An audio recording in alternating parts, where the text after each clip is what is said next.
Southeast Georgia and the Lowcountry. This is WJCL 22 Morning News. See us now. St. Patrick's Day bringing one of the biggest boosts in business the city of Savannah will see all year long. Why officials are expecting to see even larger crowds this weekend.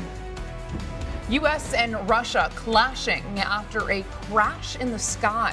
American officials say Russia purposely crashed into an aircraft, but Russian officials are telling a different story. That's what we're praying for, full recovery. She's a fighter. The girl's a warrior. A University of Georgia student on life support after her health takes a shocking turn during spring break down in Mexico. What her mother is asking folks to do to help with her recovery.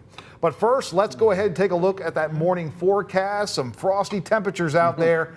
Let's get to meteorologist Jonathan Myers this morning. Hey, John. Hey, good morning, Frank. Definitely right. It is a cold one out there this morning. A lot of us low to mid 30s along and west of I-95. Bundle up this morning as you head out. Now, the wind did stay up overnight, so not seeing a big problem with the frost for most of us. Look at all the sunshine that'll take you through the day. Starting out right now, anywhere between about 33 and 37 degrees. 38 by 9 will warm up close to 60 for a lot of us today. About 60 to 62 for highs. Then after work, cooling down into the upper 50s by 6 o'clock. So sunglasses needed today. There's those high clouds that did drift to our area overnight. They continue to push to our south. Our forecast today will show sunshine all the way through the afternoon. Now for tomorrow morning, another inland freeze or frost is likely once again. And with lighter winds tonight, I do expect to see some frost around to start off Thursday morning. The good news is we're going to see some warmer weather just in time for St. Patrick's Day. I'll detail that for you in less than 10 minutes.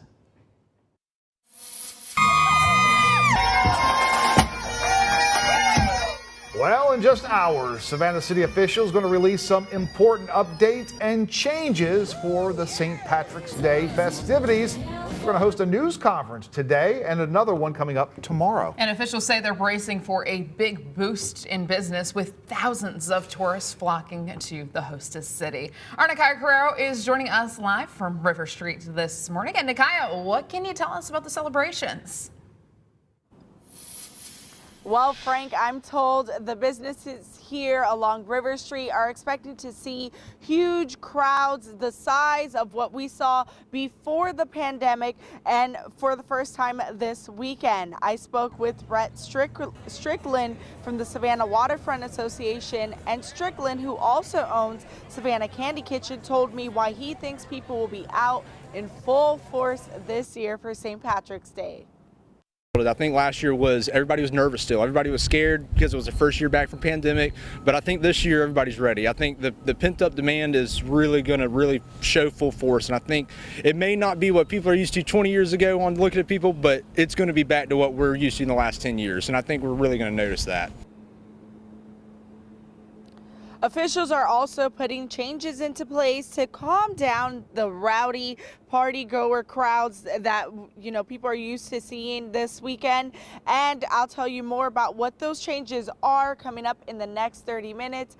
Frank, Emma, big weekend ahead for the city. Back to you. Yes, big weekend indeed, Nikaya. All right, thanks so much for that update. I do think an indictment is imminent based on the recent reporting and the grand jury activity. All new this morning, a former lawyer for former President Donald Trump says criminal charges are on the way for those involved in a hush money scandal. Trump is accused of trying to pay adult film actress Stormy Daniels. One of Trump's former lawyers, Michael Cohen, will testify before a grand jury today for the second time this week. Cohen pleaded guilty to paying Daniels $130,000 to keep her from exposing an alleged affair with Trump. The grand jury is now looking into whether Trump broke campaign finance laws. South Carolina attorney Ty Cobb says an indictment could impact Trump's 2024 presidential campaign. I do think that will have political consequences for him. It'll freeze his donors. At that point, he'll be asking for so much money that there'll be a lot of checks and balances on the donor side that I think will, halt his ability to raise funds. Only weeks ago, a foreperson for the Georgia grand jury, which investigated Trump's alleged election interference, began speaking out. And she said more than a dozen indictments could be on the way. We definitely heard a lot about former President Trump and we definitely discussed him a lot in the room. And I will say that when this list comes out, there are no major plot twists waiting for you. Well, it's now up to Fulton County District Attorney Fani Willis to review the recommendations and decide who, if anyone, will face charges.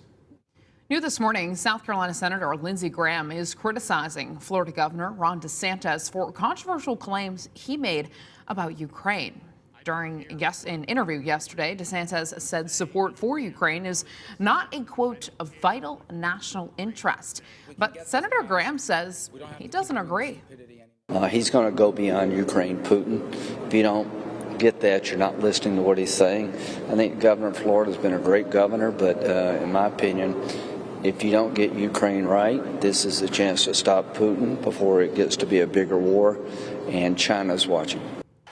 DeSantis has not officially announced his presidential campaign bid, but he is expected to do so, along with former Vice President Mike Pence.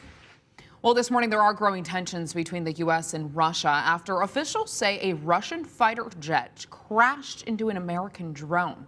It all happened yesterday. U.S. officials say that the jets harassed the drone for more than 30 minutes by making close passes and spraying fuel on it.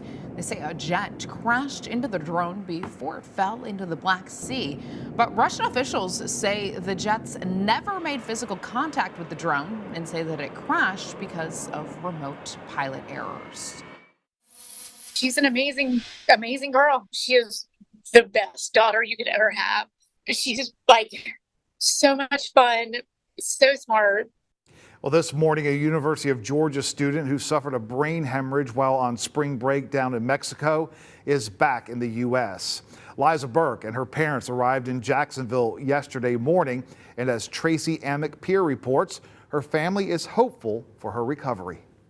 Laura McKeithen shared these pictures of her daughter Liza Burke on spring break in Cabo San Lucas with her friends. Everything was fine, she says, until the Georgia senior developed a bad headache last Friday. So she thought it was a migraine and went back to her room to take a nap. Hours later, her friends couldn't wake her up. She was taken by cab to the hospital here, and there she was in what they call a comatose state when she arrived. When McKeithen got there Saturday, doctors told her Liza had suffered from an arteriovenous malformation and was bleeding in her brain.